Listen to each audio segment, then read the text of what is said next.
target screw you. You know, you got a Grimstroke to buff that up a little bit, so maybe it can be screwed 2 targets at once, but Static Link only works on 1 target. Really, Toss and PA Dagger and I guess Nyx's Mana Burn are the only synergies they got, so it's all about that Ink Swell. It's all about that low cooldown, play around the fact that Phoenix and Mars rely on theirs.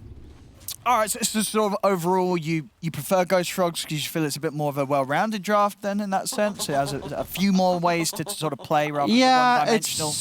They're very heavy on the lanes for no Bounty Hunter. Their momentum from the Razor lane against the Lifestealer is going to play a huge part because also the Tiny, if he gets a somewhat early Blink Dagger, it's going to cause some serious issues for Ghost Frogs to be able to get to the timings they need because all their cores are very farm dependent too. Mars needs his small 1 or 2 items with the Yules or the Blink. Invoker needs that Witchblade as well as the BKB himself, and Lifestealer kind of hits like a wet noodle for the first 15 minutes of the game. Yeah. And in terms of Lifestealers, are we pretty much seeing, you know, is Maelstrom always going to be the build-up now on Lifestealer? Do you ever go for the Armlet first? Against PA, I believe you do, because you do need that early version of True Strike. Yep. You eventually buy that MKB, but I think it's really tough for Lifestealer to keep up and farm if he doesn't go for the Maelstrom. It's kind of weird, though, because you do want armor against Razor PA. Metric ton of physical damage, around the 25 to 30 minute mark. That you may just deal with the Halberd. Maybe an AC super early. That's another option. Yeah, we'll see what route wants to go. And we'll see what we get with these lanes set up. So at the moment, Hustler is down here, but they will be bringing, of course, the Razor Blink over as well to make sure they've got this lane set up. They can try and put the pressure and contest Crystalis' CS here on the early stages. Well, the time that it's taken Razor to get to the lane, though, Crystalis is going to be able to get a look in on a few CS before he has to deal with the presence of the Razor. Yeah, it's really important that Blink's against the Lifestealer. Playing against the Mars Phoenix would have been super annoying. The attack speed slow as well as the spear to break the Link. So it's worth it to miss a CS or two to ensure that good matchup. Now looking at some of the other lane matchups, I mean, in the mid, Branya against Daki's Tiny, how does this sort of go down? Is Branya able to sort of just burn the mana of the Tiny and make it rather hard for him to play aggressive, or is Tiny still not going to matter too much about that because he's got that hard-hitting right click to get the CS? That should be a pretty chill lane. Invoker takes a couple levels to come online. I think Tiny's weakest levels are level 1 and 2. Once he gets a few points up in the combo, he's a lot more potent, but Invoker's got Quas, so he's very unlikely to be low enough health to get bursted. So I think both mid laners are going to be pretty chill here. Oh, we'll see. We'll do have a brief pause here, but yeah, so far on the side lanes, things not looking too bad at all for the PA up top. Pretty close beginnings here on these first waves. And because overall, with the lineups they have, is there always going to be the pressure for the lineup playing against the PA to not take it too late? Like, you look at this sort of game and sort of scaling potential. Is PA just going to be the ruler of the late game in sort of a matchup like this, or will they always have measures to deal with it? PA is going to have that super powerful BKB timing. Once the BKB gets down to the 6 seconds, he may struggle to dish out the damage in teamfights. The supports at that point will probably have Ghost Scepters, Yule Scepters, stuff to kite out that 6-second BKB. But when he hits that BKB Deso Battle Fury, which is what we're assuming he'll go, that's going to be a scary timing. That if they can capitalize on that and get map momentum off of it, maybe an Aegis, I believe that's when no Bounty Hunter is going to seize control of the game if they are to take it. We'll see if he's able to get the setups on that good timing. And it's top lane. Khan and Flash trying to run down Toby a bit here, but with the spear at the ready, Toby's able to knock back Khan. And he's going to jump back in here with the buff of the Ink Swell, closing onto Milan. Milan, he's already used the dive. Got a few spirits to throw out here, but Milan, he is going to end up going down. And Toby find Khan in return. He got the spear back up. Khan, ooh! Actually able to jump out to the side there. He did have the spear. I guess was worried about throwing it because he thought Khan would be able to react in time. But either way, not able to throw the abilities out in time, and Khan gets away. I think that was actually pure greed. I think he was trying to get the last hit with the God's Rebuke rather than the spear, just because it costs less mana, and he didn't want to waste the cooldown. So would it have been enough damage to level 1 speed? You think it would have had him? Yeah, I think the spear into the tree would have secured the ability to use God's Rebuke if he needed to. But I think the God's Rebuke would have been enough, and that's what he was banking on. But didn't give credit to Khan to have enough buy enough time to be able to blink away. No, nice maneuvers indeed there from No Bounty Hunter in the top lane, keeping Khan alive. Is it on the bottom? I mean, Chrysalis, he's doing pretty well, right? 15 for 2 against the 12 for 3.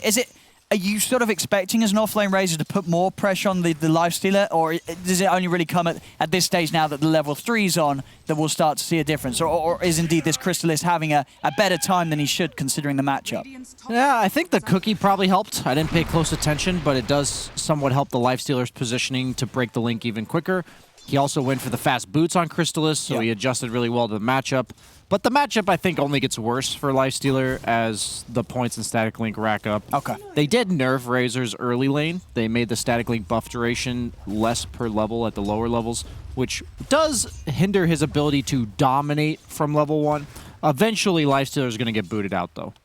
Unless there's a rotation from the Invoker, which we may be looking out for, because that momentum in the bottom lane could be heavily shifted one way or the other. Oh, see, links like that. I mean, that must be it. It didn't even get a single bit of damage. That's going to feel pretty bad there for Blink. And it even reminds him, it's like a needle in the side. Just stealing 0 attack damage. I mean, you don't see that often, but instantly broke as soon as he tried for it. Top lane, maybe seeing a kill. No, they're going to back off. Oh, see mid. Daki might be in a lot of trouble. Up top, Khan holding his ground, turning towards Milan. Khan will go down, but Flash is able to bring down Milan in return. See over towards the mid. Daki's going to have to spend a bit of time away from the lane as he's bullied out by the Invoker. Bottom lane, Chrysalis, he's going to get cookied in onto Blink. Blink's dead. The damage there, of course, from the two of them. The setup of the cookie into the little shredder. Yeah, Link was still on cooldown for like a few seconds right when they went bottom, and top lane, it's even worse death for PA because the lane was pushing into his tower. So while he was dead, 5 enemy creeps also died underneath his tower. That's like the enemy getting 10 denies worth of experience, because you usually get half, but you're just dead, so you get 0.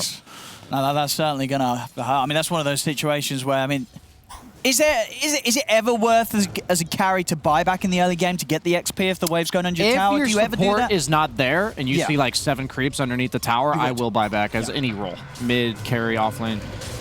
See top, we're gonna have the Ink Swatch done, but Toby nicely done with the spear, pushes Khan away before it goes off. Khan's still gonna jump in onto Milan, try and commit here for the kill on the Phoenix. Flash a little off the mark with a nuke though. So Milan's gonna be fine, able to step away. Another super short duration Link. Actually, no, I just heard it bottom. No, okay, it's 43 damage. Okay. That's something. I see it. Top lane, Toby missing the spells here. Khan's able to step around the spear and the rebuke. He's going to run down Toby here. He's got Verifies pop, but Toby looking pretty dead as the Ink Sweat. Oh, he's going to look for maybe the neutral tonight. He's not able to get the aggro at the camp in time as Khan will get the kill. So now Bounty Hunter finally able to strike back and punish the aggression from Ghost Frogs up top. Yeah, they're kind of back in it now. It's all about who hits 6 first top. PA can be a threat to Mars prior to 6 if she has the crit available, but the Mars arena should spell her doom the other way around. A lot of very polarizing lanes in terms of who gets ahead. Oh, see over here, Milan. He's going to try and get in onto Daki, but Daki finding a very fortunate rune, and in fact, Milan's probably dead. Stun comes in from the low ground. Hustler able to get the kill. They've even got the toss of Piranha. They get him. He was trying to TP out as well. So not only dead, but now without a TP to get back to the lane. That's got to hurt, Brian. That's doubling down on how bad that death is, as suddenly all 3 lanes getting a breath of life as we see the Razor actually getting some Link damage, which is allowing him to get some good CS, catch up a little bit in the bottom lane after going down. Most notably, Mars is getting XP underneath his tower, but he was so many creeps and he was a level down that he missed a lot of the creeps. And they're trying to get onto Blink. The cookie, though, was kind of off the mark. Chrysalis ended up jumping straight over Blink, and now Hustler's able to turn. They take down J4. Chrysalis is going to look to get back into Blink. He stepped back in range. Okay. What's going on here? And Chrysalis, he's going to try and chase for Hustler. Hustler, he's trying to hide in the trees. Chrysalis, could he find him? He's got phase boost. He's taking quite a bit of hits here from the tower. Okay, and he's been juked pretty hard here. Hustler able to get away there. But There's some unnecessary deaths there. I mean, Blink, he really did not need to step back in range of the Lifestealer, but he did, Brian. Yeah, it's not even that great for Nyx to live there. He's going to have to walk back to base, and now he doesn't get a free TP. And that's going to be a significant portion of a hero like that's net worth. See top. Trying to get aggro here onto the Mars, but backup's inbound. J4 TP's over. It's going to stop Khan from jumping in aggressively. J4 not quite able to get the cookie hit, so Flash will live. Oh, he might have actually TP'd from bottom, so no bottle was going to get filled there. Broom handle, very nice item for Lifestealer this game, especially if he... No, he's going for the armlet. Okay. You like this game? What do you think he sort of sees here that makes him going to go for this? Of course, armlet, it's incredible the physical item. damage from the Razor and the PA. Yeah. I think he's thinking, even if I have a Maelstrom to accelerate my farm, I may just be too squishy to actually participate in anything. Okay. And he has got great team fight, great setup around him. See pressure being put onto the bottom as Blink and Hustler watch from the trees. Crystallis, he has got backup behind him though. No Toby's infest, ready and waiting with the arena. Daki heading in. He might just need to TP, but they're pretty confident they can take this. I mean, they're rotating a lot here. They're going to start the action off here now. Bounty Hunters are fighting Milan off to the side. Milan is able to dive away, but the Spike Carapace will catch him. And they got anything else to slow him down though. He's going to drop a tree, try and stop Khan from being able to get the vision for the dagger and the toss. And they still get him. They dive in, they get the kill. Toby's got the arena. Giving him the move speed with the infest. Trying to close him in so he can get a setup with the ult. Tornado off the mark as Hustler's able to sidestep it. As Ghost Frog's not actually able to punish No Bounty Hunter at all there. Maybe they'll at least get Hustler. Yeah, Toby's not going to mess around. He's going to commit for the kill onto the Nyx assassin. Drops the arena. Will manage to maybe even not actually with the ink spell in the silence. Yeah, Flash, he's able to save Hustler. So all that huge dive, right up towards the tier 2 there by No Bounty Hunter. Ghost Frogs, they're not able to punish it at all, even with their Mars around. He just couldn't find an arena in time. Yeah, these are the type of examples where I'm really not sure who came out on top, because now Crystallis gets the TP top after J4 got some solo levels and pushed in the lane. So it most likely is going to be a tower trade. And I don't really know where Blink goes now. Razor, not exactly a hero that... We don't see him like the Timbersaw, where you take the tower and now you go defend your other tower. Razor can't really put himself in danger at this stage of the game. 3-man ganks will bring down a hero like Razor. So, a little bit of an awkward map distribution, I think, for No Bounty Hunter now. Really, I guess the Razor's just going to choose to farm behind Khan here. Branya, a tornado. I'm going to save his life. He lasting long enough to catch him on the damage dealt on the way back down after the tornado. And Branya, he's having a bit of a rough one here. A few deaths now on the Invoker, starting to set him back. And definitely in comparison to Daki's Tiny. Yeah, seeing already Link. Big difference. He's got the haste rune to boot. Somebody's going to die. Toby's only level 6 as a Mars offlane, 10.5 minutes. That's the problem with Mars, I've noticed. You either have this, like, feast lane where you get to play there for the first 12 minutes, you're level 9 with the Yules, or you're level 6 with no item. Oh, Daki quick with the blink here. Piranha trying to find that setup so Toby and Milan could follow up with the ultimates, but at the blink timing, Daki's just a little too slippery. Yeah, it's just, what does Mars do now? Like, where does he get his farm? At least Razor, you kind of feel content when you see your PA farming bottom. Then you'll just hit up the newts. Mars doesn't necessarily like this stale game. Sure, you want to be a killer. Yeah. As Indiki has said, he wants to be the killer here. Daki's got the toss back. They get the catch. That's an easy one here. J4 doesn't stand a chance against the three of them. That's a gank tank if I've ever seen it. I think he's purposely putting himself in a spot where if Lifestealer is to get aggressed on it, would have to be in a specific path, otherwise you have to go through the Snapfire. I think that's an important thing to do as support. Remember to die for your cores, guys. PSA.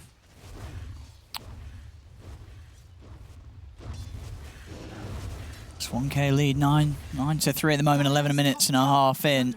Crystallis still holding strong there with in farm. That's the armlet, just a recipe away.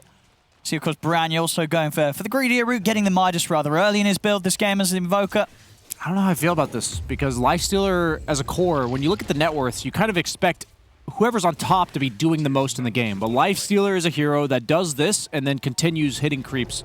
He doesn't individually make plays. He doesn't set things up.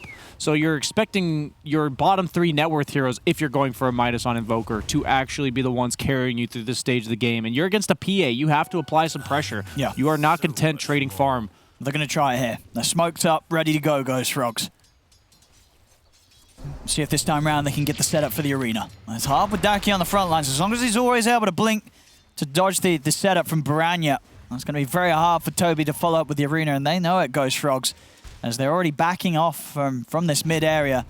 You can tell, Toby and J4 just desperate to try and make something happen with their ultimates. They really want to find some action. I really don't like the way they're itemizing on Ghost Frogs. It doesn't mesh. So Lifestealer is going armlet, but the rest of his team isn't really capable of helping him fight right now. You don't have the best wave clear on your entire Radiant team, so he has no wave clear of his own. Invoker's going a Midas, means that he doesn't really want to fight instead of the Witchblade that we were talking about to get you through the stage. Maybe Invoker's thinking we should go late, but then if they're going to go late, I don't think you win that against PA. Sure. When you have your carry against a Razor, and Tiny's going to be hunting you nonstop, and they have Tiny Nyx. You can't go Midas, man. No. Like, you can't go Midas against Tiny Nyx. You think he's going to struggle? I mean, he's had a rough start, Brian. Do you think this is one of those itemizations that he's going for as a response to having a rough beginning? Yeah, but you'll just keep dying, though.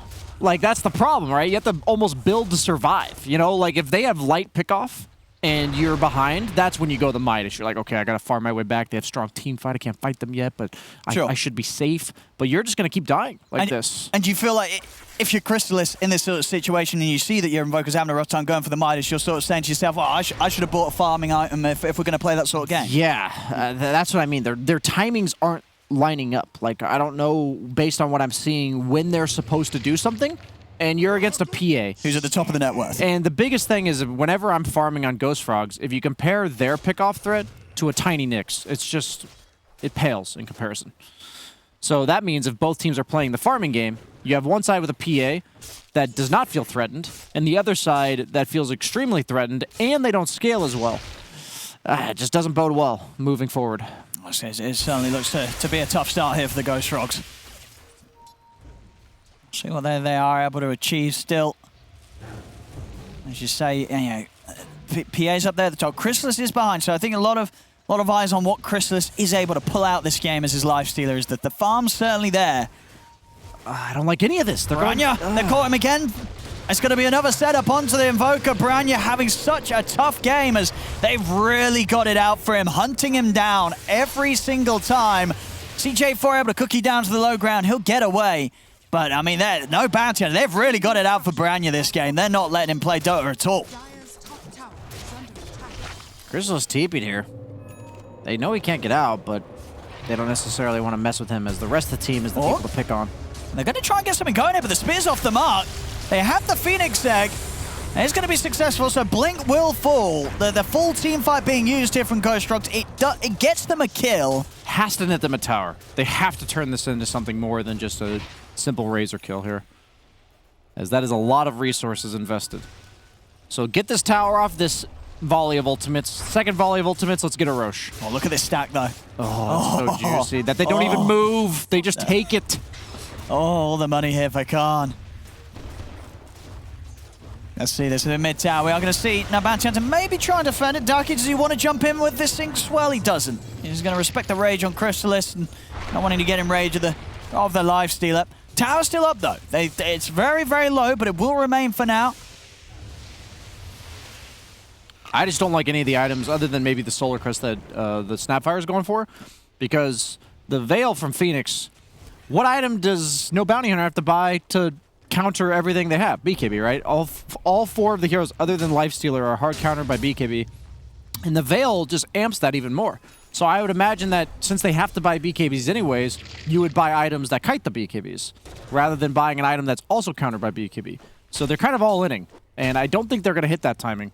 So it's just a bit confusing. I don't see the vision that they're going for, and I'm happy to be enlightened. I'm always happy to learn.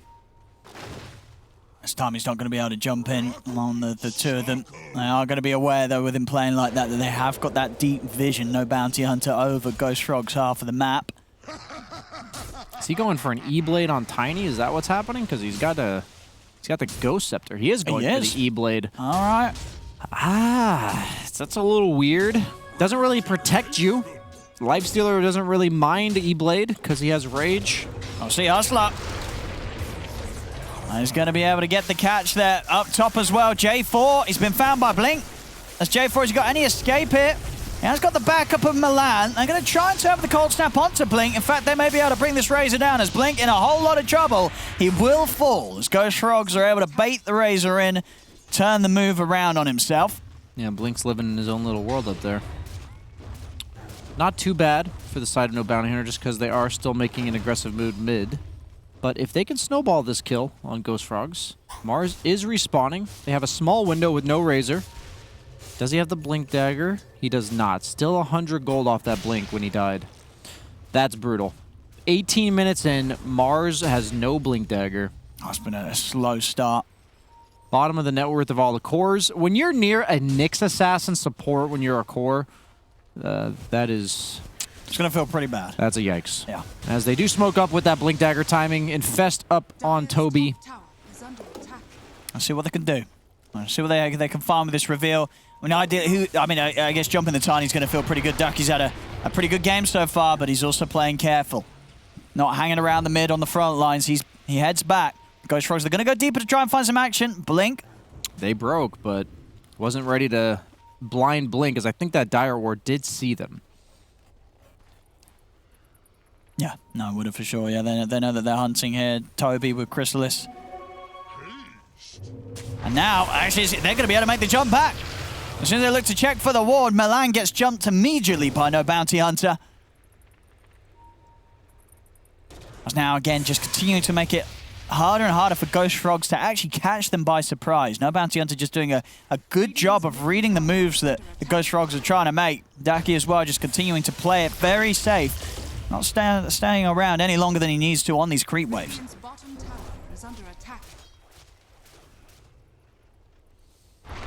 And we'll see. I mean, pretty much as soon as that Blink Dagger was done on Mars, as you were saying, with how close the game is between the Nyx and the Mars. Nyx, he's pretty much got his.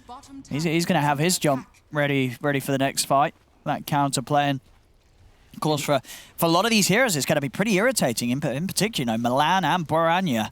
They've got to watch out for the damage and sort of the trip up that Nyx can cause against these AoE abilities they'll be throwing out. Yeah, absolutely. They have a lot of vulnerable targets, and he's got a lot of follow-up. He's got the Tiny, he's got the PA, the Grimstruck to go on him before he even blinks in, so it just seems like ease of execution of kills goes heavily in favor of No Bounty Hunter, moving at least in the near future. As Invoker has his BKB coming out pretty soon, but the concern, the panel talked about how he buys the Witchblade, then he buys the BKB. He's got the armor for PA, then he's got the BKB for everything else. But you don't have that armor for PA, so you might just get three-shotted anyway. And Khan, he's got his own BKB, so he's going to be fully ready to just commit on these targets in the fight. And of course, in terms of things to go through that BKB, there isn't really anything at all, so not a lot to stop the PA from just beating down on whoever she gets the jump on. See if they're prepared for this move mid. Hiding in the trees, Ghost Frogs. Can't. Seeing if he can maybe spot out the action here on the back lines, but Ghost Frogs doing a good job of keeping themselves hidden. Toby might have that E-Blade. Does he want to try and go for the jump? They got the cold snap. Toby's in with the spear. They're going to be able to latch him to the tree straight away. Khan's in trouble. Can he get out in time? He's able to pop the BKB. Turns over towards Piranha. Starting to force back the Invoker. They're in with the toss combo. Takes down Toby. Crystallis having to pop the Rage and run. He's got to get out of there. Especially with Daki having this DD rune. This is a scary fight for Ghost Frogs to try and keep going now with Toby down. E-Blade complete on Daki. He's in with the combo. As Crystallis just doesn't stand a chance. If he gets caught without the Rage now, the amount of magical burst damage coming out from this Tiny will be enough to kill anybody on the side of Ghost Frogs. Yeah, they also have the E-Blade Grimstroke Phantom combo, which is like the budget, or the very expensive Pugna combo with Grimstroke. So that actually makes a lot of sense. He giving himself the E-Blade that synergizes with that Grimstroke in a lot of ways, with the ultimate, with the Phantom, and also with the fact that you will have that extra burst damage from the Ink Swell. They're gonna managed to spook No Bounty Hunter away from the Roshan here with that Sunstrike and smoke coming out. But No Bounty Hunter, of course, they're still prepared to fight back. There's no Crystallis for 5 seconds. They think it's an Invis Nyx, but it's actually just PA in her own blur. He's just in onto J4. Quickly with the E-Blade, they set up, they take him down. J4's going to buy back immediately. We have the Arena and the Supernova coming out. They've trapped Daki. Is there any way of getting him out of there? It doesn't look like it, so the Tiny will fall. They bring him down. Can they get anything more, though? They turn over towards Blink. A big jump from Hustler coming into the backlines, getting the stun set up, and they burn the mana of Branya. Branya's got to run. Blink forcing them back in with the BKB. Branya's going to go down as Khan's able to jump in, take him out. They'll turn over towards Toby. Toby and Chrysalis trying to get out of here. Khan, he wants to keep diving. He's in underneath the tower. Hustler's in with a backup stun. Chrysalis is going to pop out. Another buyback coming out, this time from Branya. As Ghost Frogs, they're trying to look to turn this around. Blink without the BKB for now. They've got the setup with the cold snap, but he's out to the side. EMP will burn the mana, but he's got enough for the static link. Chrysalis tries to commit, but the link is out. They've got the Soulbind connecting up the two of them. Hustler's ready to back in another lined up stun there from the Nyx Assassin as they bring down Toby. Chrysalis looking in a whole world of trouble as well. Good Deafening Blast pushing back Khan. We'll save him for now, but it's not enough. Chrysalis still ends up going down. As No Bounty Hunter just continue to push themselves further and further ahead. 21-6 now, 9K lead. I can't wait to hear the heyday Kyle's going to have going about these itemizations from Ghost Frogs. I think their timings just don't line up at all. In No Bounty Hunter, they have E-Blade, BKB on PA, and Blink Dagger on Nyx, all coming out at the same time. BKB now done on the Razor as well. So you can just see the difference when people line up the power of their heroes to all come online at the same time. As that team fight, it just looked so much easier for No Bounty Hunter to play. But kudos to the Nyx Assassin. Hustler with those are... I think you're supposed to like average like 1 person per impale, right? That was like 3.5. We'll say it on the replay. Yeah, we're about to see one coming up right here. It's going to come after just after the egg. A good start, right? Finally, they're able to get this combo out to take down Daki, but it takes just a little bit too long. And here it is. 3 of them. That's when you know the fight's over. Yeah. The Nyx catches you like that, and there's a PA and a BKB ready to go to town. You don't stand a chance anymore in the team fight. You've got to run. Oh, look at the little kitten. No. He's got his emotional support group right behind him. It's important. Got to be in the right mindset to take over a game of Dota. And they got a DD rune on the PA here, Kant. He's looking into the Roche pit. They're heading over. I mean, there's a DD PA. I don't know if you take your chances around here. No Bounty Hunter aren't going to respect it. They're backing off. They don't want to fully commit for the Roche. Oh, he's going to jump in, but it's Arena onto nothing. There's nothing there. I hate to laugh at that. That's so sad. You gotta respect the... He goes for it. But there's nothing there. That's you gotta take your chances. To watch there. And now they're ready with the chase down. Blink will get pushed away, so the static link will come to an end. Hustler's in. He gets the stun connection onto the Phoenix. Phoenix is gone out of the fight. They're in with the wraparound. E-Blade set up onto Crystallis. The Lifestealer falls.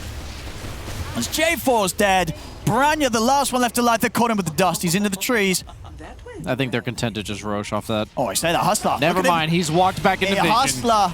Dust is running out. He's not letting anybody get away from this. Dust ran out. Perfect time. Oh, wait, did he come out? I think he must have gone. Yeah, Ghostwalk lost like an eternity, so... All right, I mean, all in all, it's just a rough game all round here for Ghost Frogs. They're having a tough time here against No Bounty Hunter as... Yeah, they had no detection for him there. He was going to be fine. The duration on Ghostwalk is confirmed to be an eternity, 100 seconds long, so it was not the end of his Ghostwalk. Is that actually the number? I know it's yeah, I just looked at it. I've never seen Ghostwalk timeout before. That's why I'm like, I know it's a really long time. 100-second duration. Does anything else have 100-second duration? I can't imagine any other invis or status having 100 seconds in Dota. How long's in power? It's like 45 or 50 seconds. I'll check it right now. No, it's longer than that. Yeah, it's actually pretty short. Really? Yeah, I think it's 45. 40. 40? Yeah. All right, okay, yeah. 100-second duration, yeah. That's what chat's for, you know. Guys, you got anything? 100 seconds or longer. Oh, we're going to see this again. Status effect. Another nice little jump from Hustler. I mean, this time just That catches the E-Blade one. combo blows lifestealer up. I mean, dude, we're seeing some tinies pop off today. And Ducky's certainly doing it here. You know, 917 with his Blink E-Blade build. He's just having a great time. And you're going to see We'll here, see it. he has to come out of his Ghost Walk. That's the only explanation. Right, he's in it now. What does he go for? Goes for a right click? And maybe invoke something? He does. He hits Ducky. Oh. He goes for the hit on the Tiny. And you checked? Well, nobody had any detection. He could have made it out. Back in the action. The only dust. Brown, you're in trouble again. He's had to pop the BKB, run back to base for his Crystallis. As Milan's down again, no Bounty Hunter, up to the racks on the bottom lane. Full Kaya Sanj done as well now on Daki. Oh, that's the dream item to be able to go on any mid-hero. So many luxurious stats on that bad boy. This is the baiting the fight, baiting the fight. I was going to say, that seemed a bit like a, yeah, look, he's got a smile on his face there. That was definitely a bit of a fun, toss back into the enemy. Send him to the Overwatch. And they're going to call it. They're actually going to call it. That was the most BMGG forcing out right there. What? Like, he definitely tossing his teammate in there. They're like,